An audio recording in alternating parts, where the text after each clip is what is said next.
कर देता है। देखो विवेकानंद को रामकृष्ण परमहंस ने दिया सबको, कई लोगों को दिया विवेकानंद के साथ, पर विवेकानंद ने जा करके 7 समंदर पार शिकागो की धरती पे भी इस भारतीय धर्म की ध्वजा को लहरा दिया। तो गुरु कितने प्रसन्न हो गए।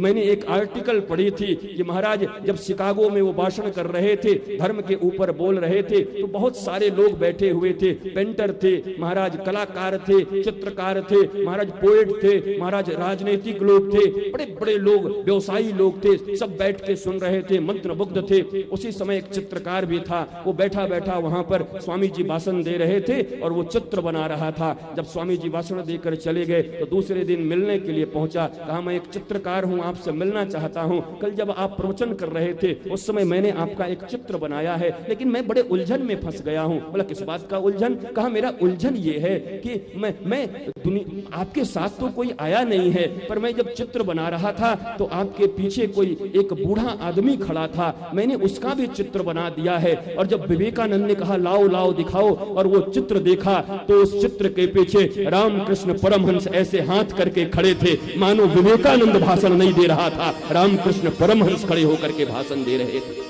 शरीर में नहीं थे, मृत्यु हो गई थी, शरीर को त्याग दिया था रामकृष्ण परमहंस ने। उसके बाद भी अमेरिका के एक साधारण चित्रकार को रामकृष्ण परमहंस जीवंत साक्षात दिखाई पड़ते हैं। गुरु की कभी मृत्यु नहीं होती, गुरु कभी मरता नहीं। अगर शिष्य की शिष्यता, अगर शिष्य की पात्रता, शिष्य की अगर योग्यता रहे तो गुरु सदैव उसके मस्तक पर अपना हस्त कमल पधरा करके उसको जीवन में कभी हारने नहीं देता, उसके जीवन में अनंत प्रेम और शांति की वर्षा करते रहता है। इसलिए तुम्हें कहता हूं कि अगर राम कथा तुमको मिली है तो राम कथा का सर्वश्रेष्ठ दक्षिणा क्या होगा? दक्षिणा ये होगा अपने लोगों को बताना, घर वालों को बताना, परिवार वालों को बताना, नगर वालों को बताना, राज्य वालों को बताना, राष्ट्र को बताना।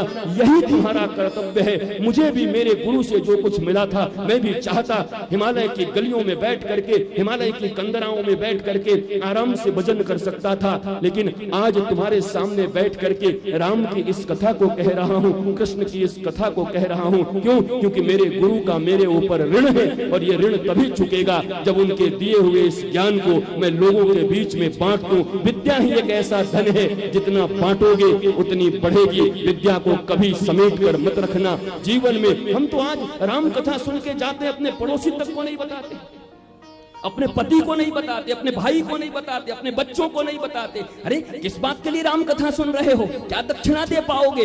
श्रेष्ठ दक्षिणा यही है, जाकर के बांटो। आज गुरुदेव वाल्मीकि ने जब उनको कहा तो दोनों महाराज निकल गए वहां से, और निकल के अयोध्या की गलियों तक आकर पहुंच गए हैं। सुंदर भाव से अयोध्या की गलियों तक आकर के और वीणा बजाते हुए, और चारों तरफ गली में पेड़ के नीचे बैठ करके अवध की गलियों में राम कथा गाने लगे। पूरे अयोध्या में हलचल मच गई। एक बार जो इन दोनों बालकों को देख लेता, इनकी सुंदरता, इनकी चपलता, इनकी देख करके मंत्र मुक्त हो जाता, मानो सरस्वती स्वयं लज्जा कर रही हो। जब ये वीणा बजाते थे और जब ये मुख से राम कथा गाते थे तो महाराज मनुष्यों की बात कौन कहे। जैसे वृंदावन की धरती पर, वृंदावन की भूमि पर जब भगवान